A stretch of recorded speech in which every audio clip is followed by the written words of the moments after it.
Hi, and welcome to our series of educational videos that are designed to make you a smarter gambler. My name is Steve Borey, and I'm the author of the American Casino Guide, which is the #1 best-selling book in the U.S. on the subject of casino gambling and travel, and the only book that comes with more than $1,000 in casino coupons. If you want to know more about me or my book, be sure to visit my website at AmericanCasinoGuide.com. In this video, we'll be hearing from Blackjack expert Henry Tamburin, and we'll be talking all about card counting and Blackjack. Henry has written several books on casino gambling, including Blackjack, Take the Money and Run, plus he publishes the monthly Blackjack Insider newsletter devoted to the game. He's also an experienced card counter, as well as a seasoned Blackjack tournament player. Henry also writes monthly gaming columns for a half-dozen regional and national magazines, and he's appeared on several TV documentaries about casino gambling in America. I'm sure you'll learn some interesting things from Henry about card counting and Blackjack, and now here's Henry Tamburin. A lot of players ask me, what is card counting? Card counting is nothing more than keeping track of cards since the shuffle. And the cards we keep track of are the high cards and the low cards. And by keeping this ratio of high cards to low cards, it gives the card counter a prediction on whether or not he has the edge on the next hand. A lot of players ask me, card counting is a great technique, but do you have to be a genius in order to master it? And the answer is no. Anybody with average intelligence can learn how to count cards. And this is how it works. We just simply assign a plus value or a minus value to specific cards in the deck. And generally the low cards we count +1 and the high cards we count -1. And what a card counter does is he just tracks each of these plus cards and minus cards as he sees them on the table, and he keeps the sum of these cards, and that gives him his running count. And that's what he uses to know whether or not he has the edge. Now, are there more than one card counting system? And the answer is yes. Generally, there are very simple card counting systems, and one of the simplest ones is speed count. There are others like the KO rookie count. These are card counting systems which I would recommend for average players who are basically basic strategy players and want to try card counting. So I would recommend that they start with one of these simple card counting systems. And something like speed count you can learn in an hour or less. Now, the more complex card counting systems are systems like high-low and KO. They are much harder to learn, but you'll get a greater edge than you will with the simple card counting systems. I'm always asked, is card counting legal? And my response is, it's perfectly legal to use your brain when you play blackjack. And that's all you're doing when you're card counting. You're using your brain. So the short answer to the question is yes, it is perfectly legal to count cards. Now the second question I get asked is, well, are the card counters or the casinos going to let you card count? And the answer is yes and no. Basically, if you're a low-limit player, they're not going to get excited if you're counting cards. But if you come in with a team of players and you're in there for hours on end betting thousands of dollars, yes, you're going to get the casino nervous, and they're going to watch you play. And if they feel that your play is too strong, meaning you're going to affect their bottom line, yes, they can ask you to leave. Most of the public has a misconception that if you're a card counter, you're going to win every time you play, and that's furthest from the truth. The fact of the matter is card counters will win, but they'll win over a specific period of time. Generally, we like to say we have the edge, and it's a long-term edge, meaning in the short term, which is any individual session or even a week's worth of play, and sometimes even a month, we could lose money. And the analogy I like to make is compare card counting to investing in the stock market. If you invested in the stock market for 20 or 30 years, you certainly have more money than you started with. But on an individual daily or weekly or monthly basis, your stock portfolio probably went up and down, but the curve went straight up. And that's what it's like with card counting. We go up and we go down, but the curve always goes up. Players always ask me, how do the casinos know that a player is card counting? And there's one characteristic of all card counters, and there's one thing that card counters have to do no matter what system you learn, and that's to vary your bet size. Card counters win money by betting more when they have the edge, and they bet small when they don't have the edge. So this bet variation is one of the indicators that the casino uses when they suspect somebody is counting cards. So that's why you don't want to go to a casino if you're a card counter and start betting $5 and then throw out a $100 bet. That's kind of a flag that lets the casino know that more than likely you're counting cards.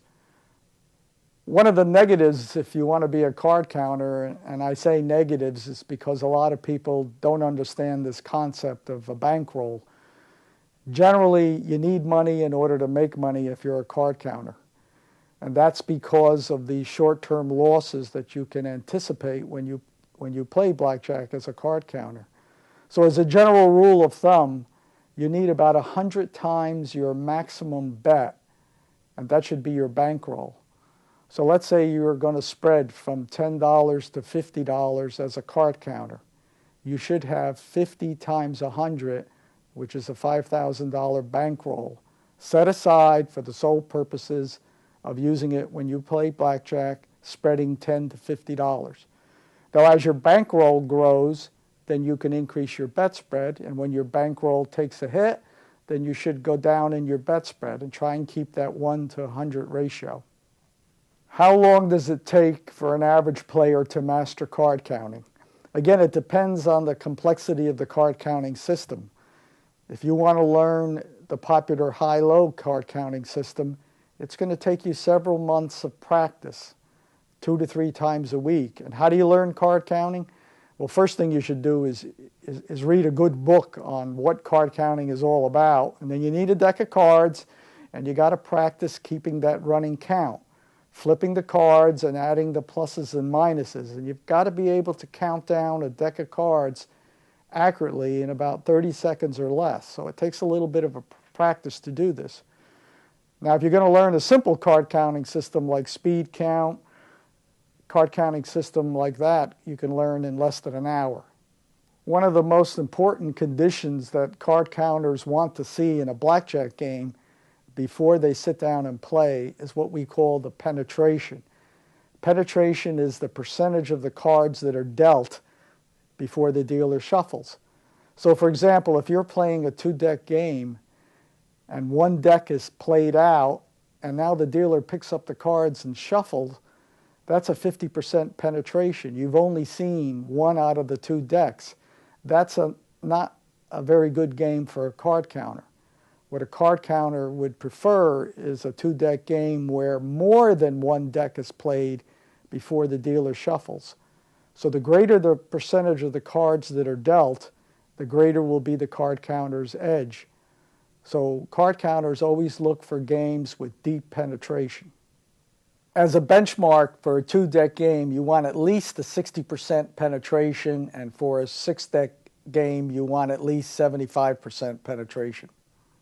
A lot of players have seen the movie 21, and they've seen the MIT guys beating the casinos, but they play in teams.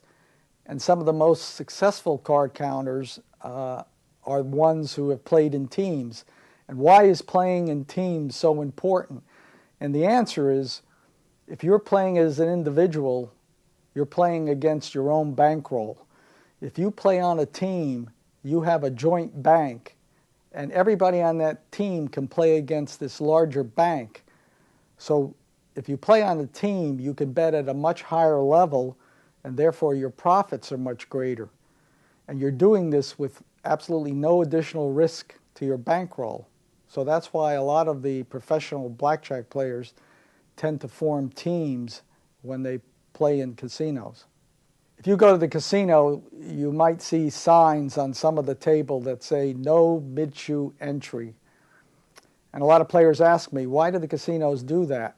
Well, if you ask a casino manager, why do you have that sign? Why don't you let a player jump in the middle of the shoe? He'll probably say because the players at the table don't like it when somebody jumps in, because they're going to change the flow of the cards and they'll cause players to lose.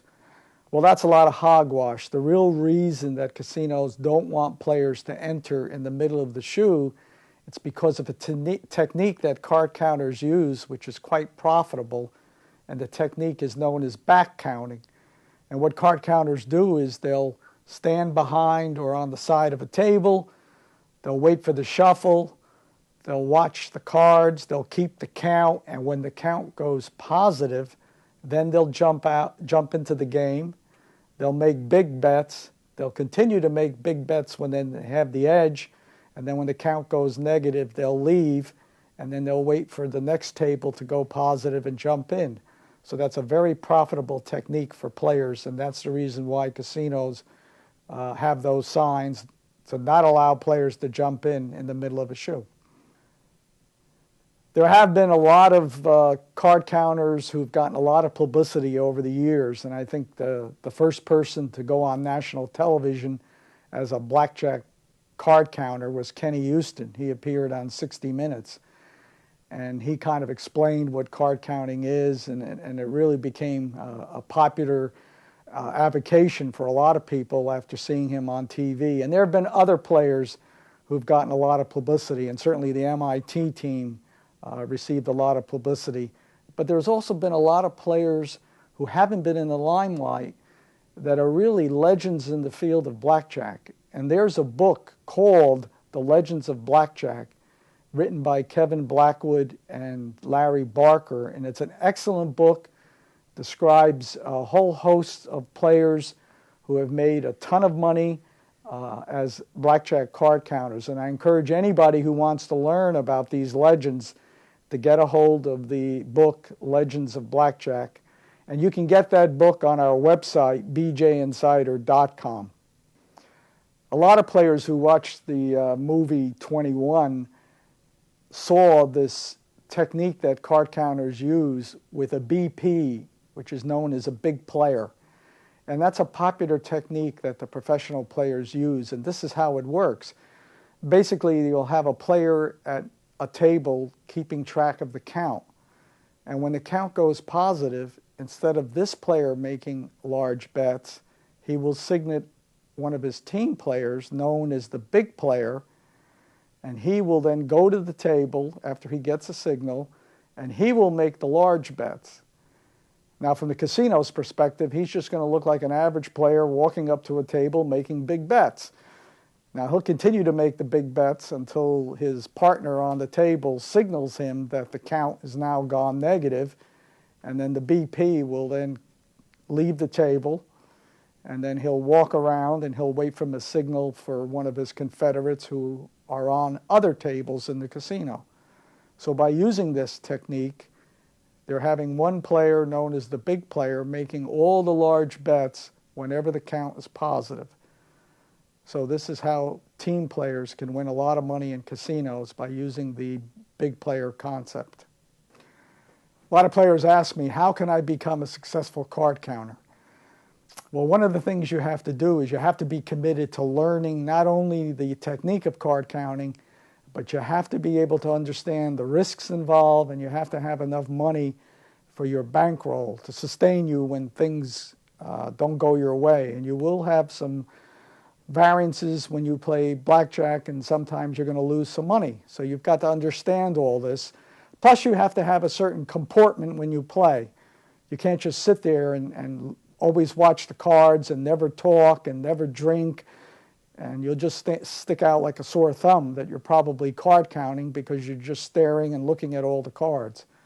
So all of these techniques and skills you have to master. And the way to do that is, again, you got to get a good book, you got to read about card counting, you got to practice. And don't practice at home with a deck of cards when there's no noise, or because in the casino there's a lot of noise. So you need to practice at home with the TV on or the radio on.